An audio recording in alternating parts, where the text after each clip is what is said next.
Hello, everyone, and welcome to our lesson on the true essence of money and wealth, as seen from the Feng Shui perspective. When we're talking about money and wealth in Feng Shui, we're talking about two different life areas and two different elements. I see a lot of people, when they write books on the internet, a lot of finance gurus, they use the words money and wealth interchangeably, as if they're just the same thing. And in the Feng Shui universe, they're not, because they work with different elements. The water element, it works with money. There's one life area in Feng Shui, career, life mission, and individuality. That is the life area that addresses money. The life area that addresses wealth is wealth, prosperity, and self-worth, and that works with the wood element. So we have water for money and wood for wealth. When we talk about wood in Feng Shui, we're not talking about the plank of wood.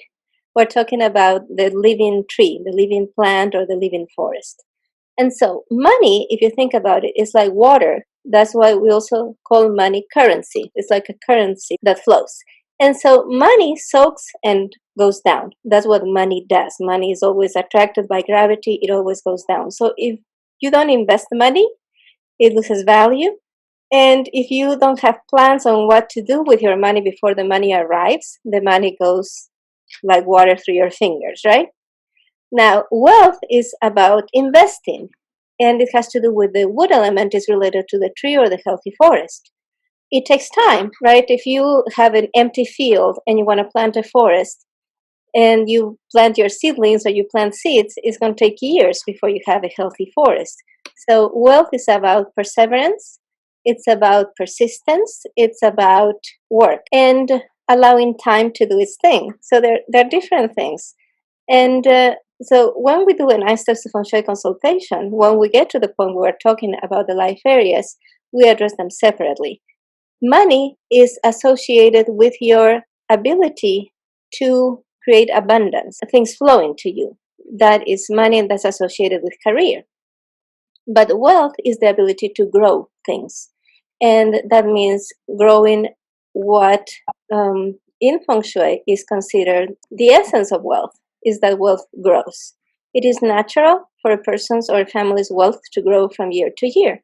If your wealth is not growing from year to year, there's something you are doing to stop it, because the natural thing is for wealth to grow from year to year.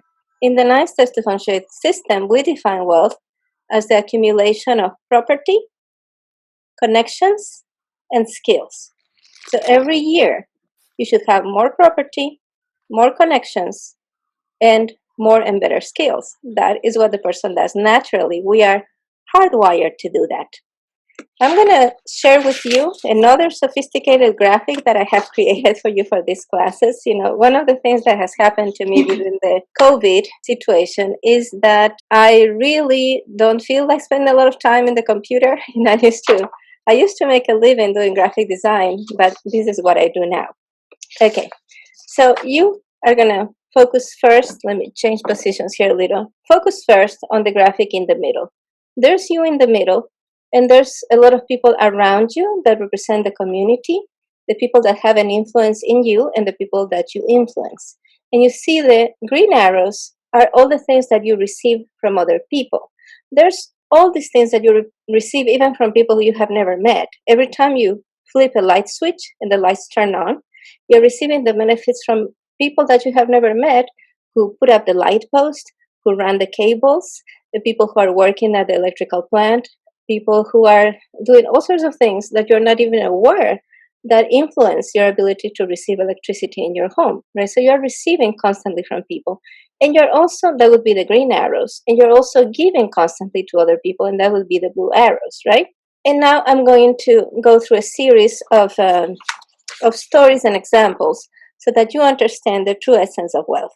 So let's get this clear, though, before we go on, is that in Feng Shui, money equals water, water equals money. And money does not grow on its own. Money has to be invested to grow. When your money starts growing, then you have wealth. But we're going to talk now about the true essence of wealth.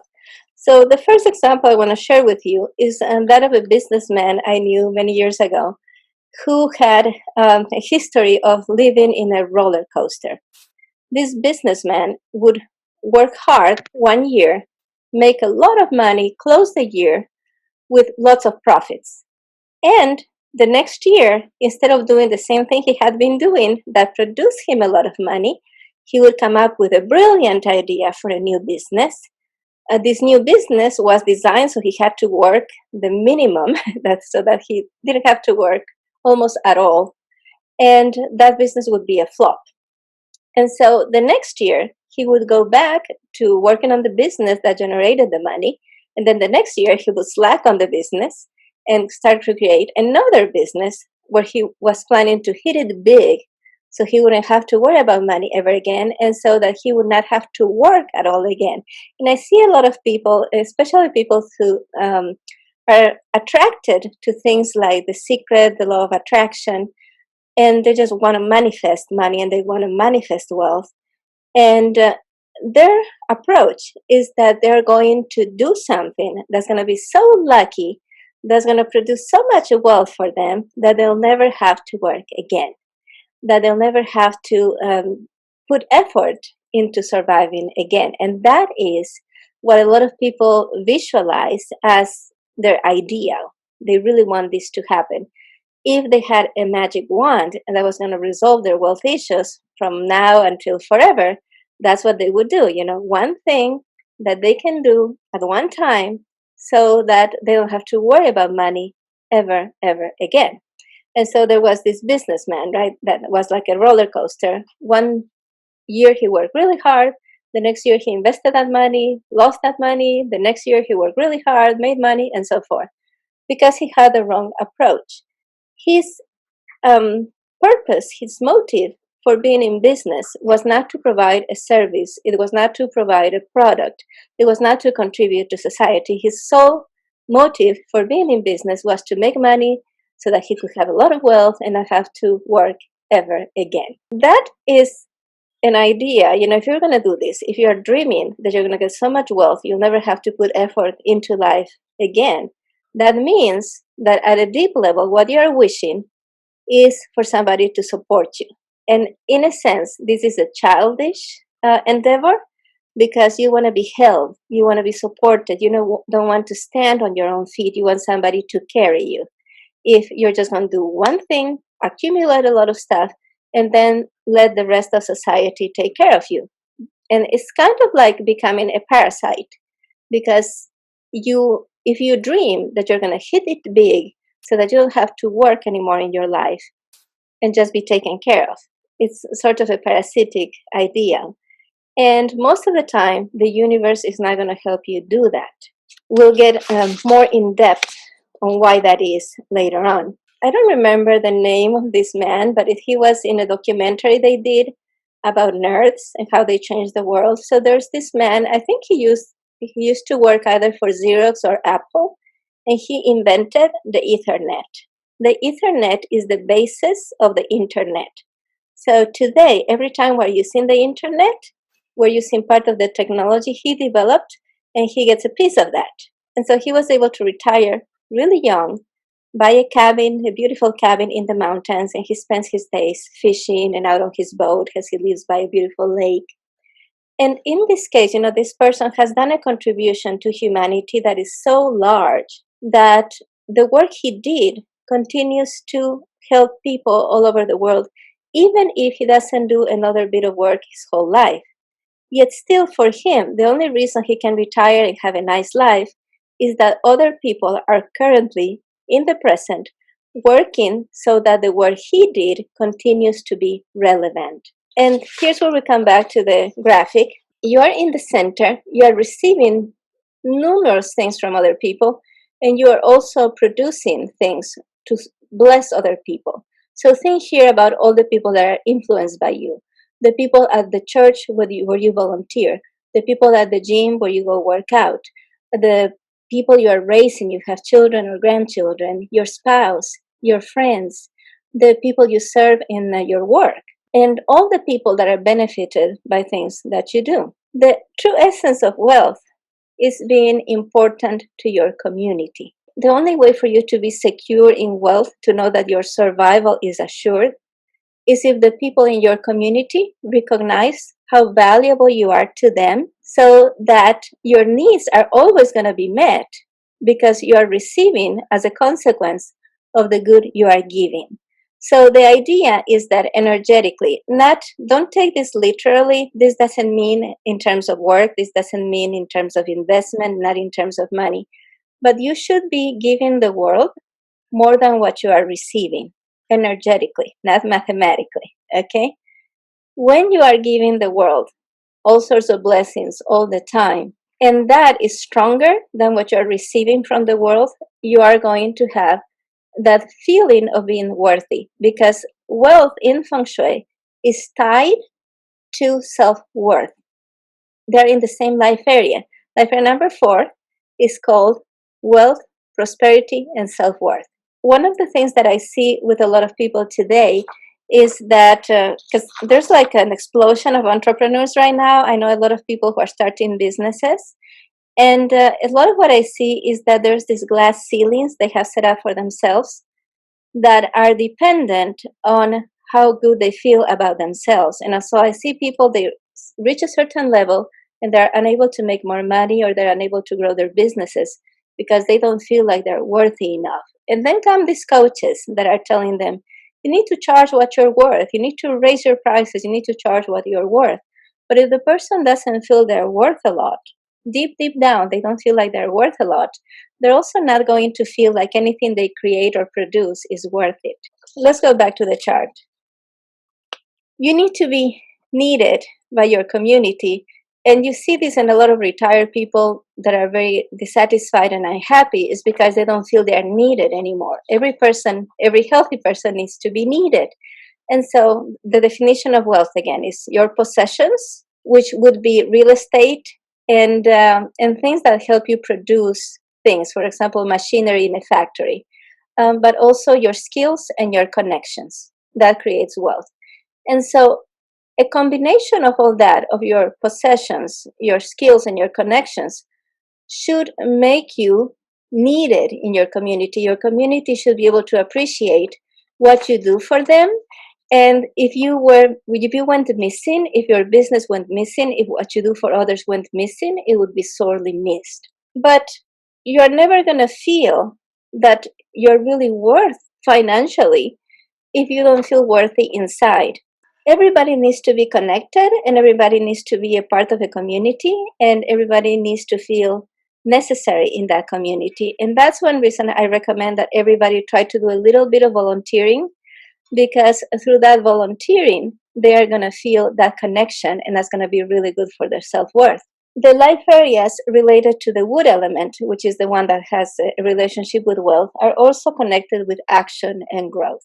Remember, I was saying that for you to really feel secure in your wealth, you have to know that energetically you are giving to the world more than what you are receiving. And I'm going to show you exactly how to do that. So that is very important, because otherwise you're going to feel like you shrink. There was this actor, Chris Pratt, who's really famous right now. Guardians of the Galaxy, he was in that. And so he has said that the way he deals with fame is like this, because when you're famous, there's a lot of attention from millions of people around the world towards you, and there's the limelight over you. And he has said that at some point he realized if the light that was coming out of him was not stronger than the limelight would destroy him, would make him disappear. So I really like, that the way he worded that. Another sophisticated graphic here for you. We have here the 5 elements. So we start with water. Water feeds wood. Wood feeds fire. Fire produces earth. When it burns, it produces ashes, which are earth. The earth yields metals, and metals hold and carry water. And that is the nurturing cycle of the 5 elements. Now, the water element has to do with your life missions. Most people come here with more than one life mission, and that's one of the essences of Feng Shui, is that you came here with a purpose. You agreed to your life missions when you were in heaven. Before you came into this lifetime, you agreed to a pact or contract with heaven. And your missions can be varied. Part of your mission may be you came here to be the partner of somebody. And you also came here to be the mother or the father of somebody, and you came here to maybe start a business, a bakery that serves your community. Maybe you came here to write a book. Maybe you came here to do art. Maybe you came here to start a nonprofit. So you come here with missions, okay? Now, your missions motivate you to work because your mission is like the pull of gravity to do something, to get into action, to get into work. Your work creates rank for you, and rank is part of how you are perceived in the community, how your community perceives you to be important. So it's not enough for you to be important to your communities. They have to recognize that you are important, and that's what rank comes in. That leads you to links, which are connections, part of the earth element, and then that leads you to the metal element, which has to do with help. And this is usually, especially, help from above, but it also includes the people you hire. For example, if you have a business, your employees are part of your help, but you may have consultants, you may have mentors, you may have coaches that also help you out, and you're also getting help from heaven. And that help fosters your life mission so you can do more work, so you can get more rank, that will lead to more links or connections, that will lead to more help. But the basis is for you to be connected with that life mission, what you came to do. Now, nobody can stand or sit right now and look at their life mission from here till the end of their life. That's not how it works. It is not given to us to know what our life missions are and where they're going to lead us, where they're going to take us. What is given to us to know is only our next right few or several steps, the next things you think to do. That's how you know you're following your path. It's like you're taking one step ahead of the next as you are taking your journey through life, and you just need to make sure you stay on your path. But the destination is not clear for most people. If you talk to people who have reached retirement age, who are really satisfied with their lives, and you take them back to when they were teenagers, they were young people, they were middle-aged, they always will tell you that they did not know where their actions were going to take them in the end. Sometimes they studied a profession and they didn't get to work on that profession, but that profession helped them do something else or understand something else. And so the road is not completely clear for us, but you have to know, and there's a feeling you get inside that you're on your path. And so let's go over now the life areas that go with this. So the water element, having to do with your missions, is associated with the life area that we call career, life mission, and individuality. There's two life areas associated with the wood element, and that has to do with work, and they are health, family, and community, and wealth, prosperity, and self-worth. There's one life area associated with the fire element, and that life area is fame, reputation, and social life. There are three life areas associated with the earth element, and they are marriage, relationships, and partnerships, the center of good fortune and gratitude, and wisdoms of knowledge and rest. And there are two life areas associated with the metal element, which are children, creativity, and fun, and helpful people, spiritual life, and travel. And so that's how the life areas are distributed with the elements. And so the only way for you to really know that you are giving to the world more than you are receiving is to make sure that you are connected with your life mission, doing your work. That's going to give you the rank, that is the recognition that you are important, and that will lead to the connections that will give you the help. The schedules of most everybody have become affected by the pandemic and by the stay-at-home orders or suggestions. And so one of the things I wanted to do in April is I wanted to do something around Earth Day, having to do with planting trees. I'm going to do an interview with my friends so I can tell you the whole story. But just to give you a summary right now, because trees and forests are associated with wealth, and that's such a huge part of Feng Shui, I've been wanting to link my business for a long time to tree planting. And I have also been wanting to link my business to empowering women around the world. And so a friend of mine, just her and I alone, started a plan to restore a forest in Ecuador, where I come from, that is essential for the survival of this one species of hummingbirds. And it was just, I would send her my donations, and she would get the people, and she would buy the plants, and they would plant the trees. So with a lot of effort, we had managed to plant about 200 trees, and about 100 of those, there was a frost and they died. And so it was a lot of work. But through our connections, something happened earlier this year that we were able to plant 5,000 plants, and not just the original 5 trees that we wanted to plant, but various plants that are really going to restore the original forest. And this project has been linked to another project that's going to save not just one type of hummingbird, but 2 types of hummingbirds. And so if you had told us 3 or 4 years ago, when we started with this little project, we're going to restore this land where the original forest had been cut completely in order to plant the grass for cattle, and we are going to take this on and restore this forest, we could never have imagined that all this help would come. That now, there's 5,000 as opposed to originally we had aimed for 500 in a few years. And so there's so much work has been done. So many people have volunteered. So many people have contributed. And that is what happens where you are aligned with your life mission. So part of my mission is to plant trees, right? As it is associated with wealth in Feng Shui, but also because I believe it's one of the most necessary things we need to do in the world for the future right now. Because this came with alignment, and because my friend and I worked so hard at it, that gave us the recognition to get the connections to get us all this help. And then magical things start to happen. And so that's how you actually can relate to the true essence of wealth. So let me tell you the true essence of money. Money is an energy that comes from the future. You are never going to be not worried about money unless you know that money is coming from the future. That is the essence of money.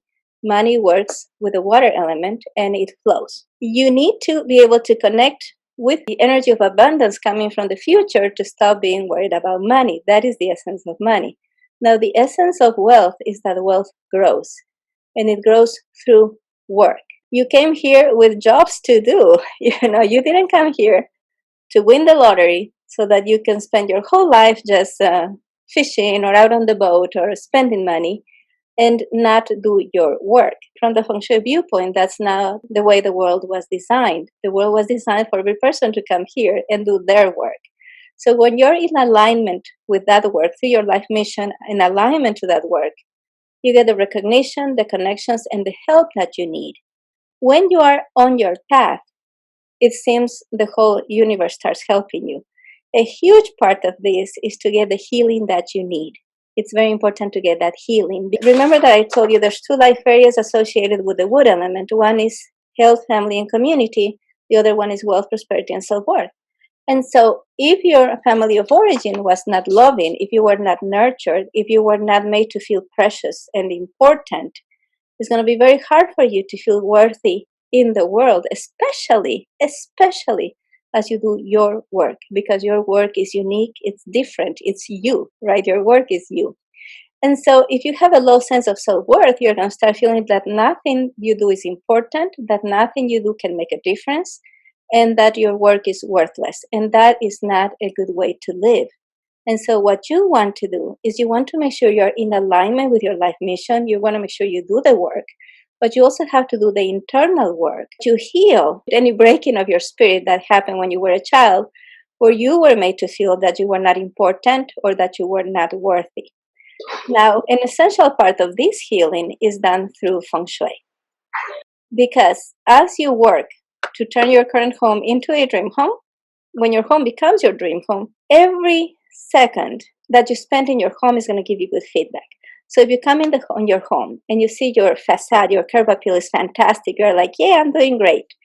And you open the door and your foyer seems luxurious to you. If it seems really, really nice to you, then you're going to be like, yeah, I'm doing great. If you're going to the master bedroom and it's peaceful and nurturing, you're going to feel loved and protected. There's a lot of healing that everybody needs to do. And part of that healing is working to turn your home into your dream home. because then when your home nurtures you, when your home loves you back, so to speak, those feelings of unworthiness are going to melt away. And the essence of wealth is for you to feel worthy, to feel that you are important and necessary for the world as you do your work. One of the things that has happened during this quarantine, right?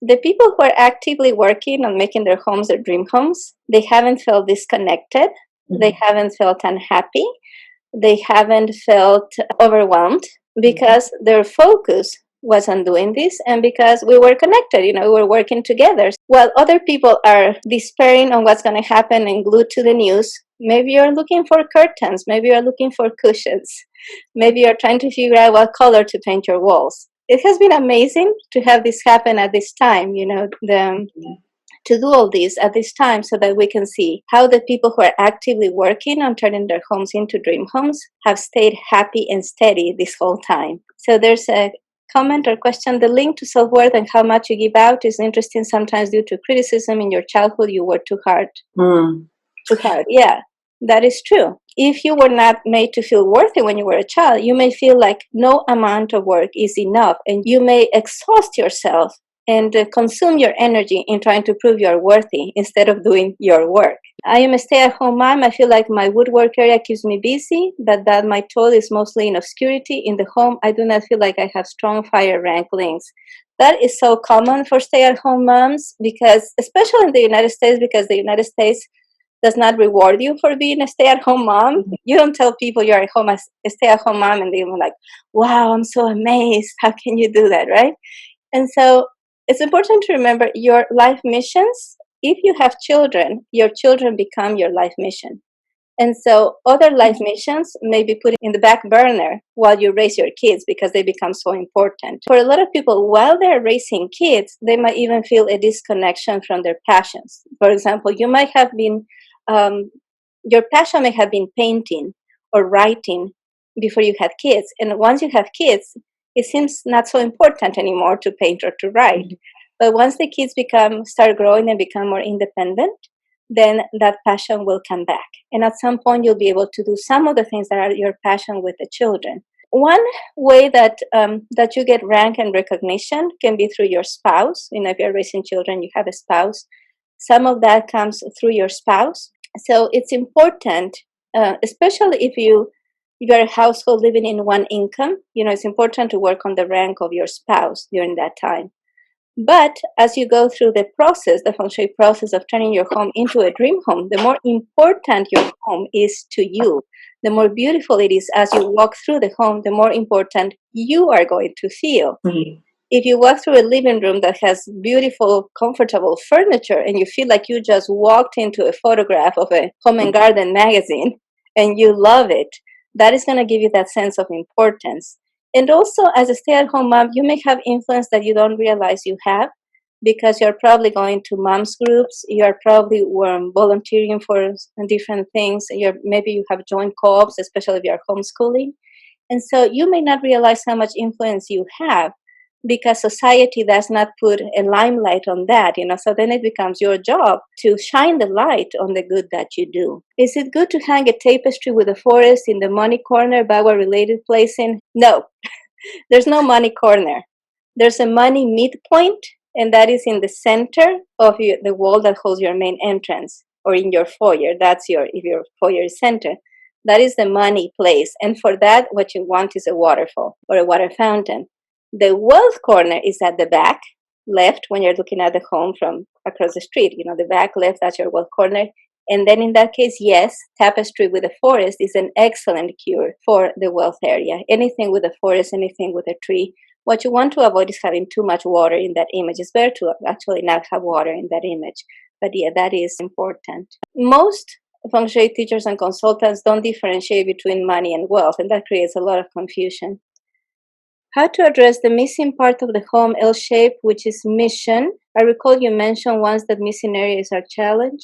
Okay, well, the first thing everybody has to do is they have to complete their floor plan. It's super, super important to complete the floor plan because that is step number one in the system for good reasons. When you have an incomplete floor plan, people tend to make up excuses. I'm not happy because of this. I'm not successful because of that. If and when this thing happened, then I would be happy, then I would be successful. And so you complete the floor plan with the intent that you will start having a life led by strategy instead of living a life led by complaint and excuses. And so you complete the floor plan. You don't always do it the same way. It depends on the layout. It depends on how, like your L shape, it depends which way the L shape goes. And it depends what rooms are there. A lot of people could be missing the relationship corner, right? The relationship corner in one case could be close to a kitchen. In another case, it could be close to a bedroom. So that affects how you complete the floor plan. And so there's no one answer, there's no one recipe for how you do that. If you read my book, Feng Shui Your Own Home, this book teaches you how to do that. If you want to get that, it's on Amazon. Also, you can take a course or you can get a consultation. But it's more important to complete the floor plan from the inside than from the outside. So you always complete from the inside first, then from the outside. Work with the life areas, the cures for the life areas. That's not the most important thing in Feng Shui. Following the 9 steps to Feng Shui system is the way to do it. Instead of just doing cures, you have to follow the system so that you can address first problems having to do with architecture, then problems having to do with interior design, and then problems having to do with furniture and accessories. That's the order we do it.